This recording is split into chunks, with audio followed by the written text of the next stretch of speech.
রাস্তার ধারে ফুট ওভারের নিচে বা রাস্তার পাশে অভুক্ত গরিব দরিদ্র হতদরিদ্র মানুষগুলোর পাশে আমাদের দাঁড়ানো দায়িত্ব এবং অবশ্যই আমাদের এটা কর্তব্য। যদি এরকম অভুক্ত বাড়িহীন গৃহহীন মানুষ থাকে, ক্ষুধার্ত তাদের পাশে দাঁড়ানো আমাদের ফরজ এবং এটা দাঁড়াতেই হবে। নইলে আমরা আল্লাহ পাকের কাছে একসময় জবাবদিহি করতে হবে যে আসলে আমরা তো ভালো ভালো চলছি, ভালো ভালো খাইছি, কিন্তু আল্লাহর কাছে আমরা কখন জবাব দিতে পারবো না। এই জন্য গরিব অসহায় যারা আছে তাদেরকে একটু হলেও আমরা সাহায্য করার চেষ্টা করব। কারণ গরিব মানুষগুলো সব সময়ের জন্য যারা বিত্তবান মধ্যবিত্ত তাদের চায় থাকে, টাকায় থাকে, আসলে তারা কোথায় পাবে? তাদের তো আয়ের কোনো উৎস নাই। এই জন্য আমরা সবসময় চেষ্টা করব আমরা যারা গরিব আছি গরিব মানুষগুলোর পাশে দাঁড়ানোর চেষ্টা করবো ইনশাআল্লাহ।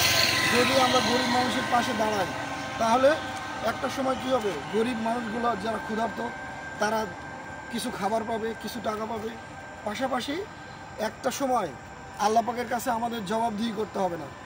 এই জন্য যারা বড় লোক আছে ম্যাক্সিমাম মানুষ জাকাত আদায় করে না, ঠিকমতো মানুষের পাশে এসে দাঁড়ায় না, মানুষের পাশে এসে দাঁড়ায় মানুষকে ভালো মন্দ, তারা যে ভালো মন্দ খায় তাদের পাশে দাঁড়ায়, তাদের খাবারটাও শেয়ার করে না।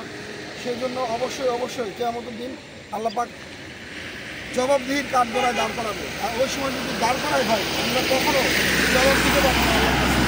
এই জন্য আসুন আমরা সবাই মিলে প্রতিজ্ঞা করি, গরিব অভুক্ত ফকির মিসকিন যেগুলো আছে, আমরা যারা জব করি ব্যবসা করি প্রত্যেকের আয় থেকে ন্যূনতম একটা অংশ তাদের মাঝে আমরা দিলে অ্যাটলিস্ট আমাদের জানমালের হেফাজত করবে আমার আল্লাহ পাক।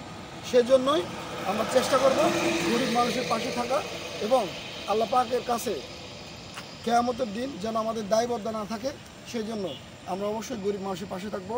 আসসালামু আলাইকুম, আল্লাহ হাফেজ।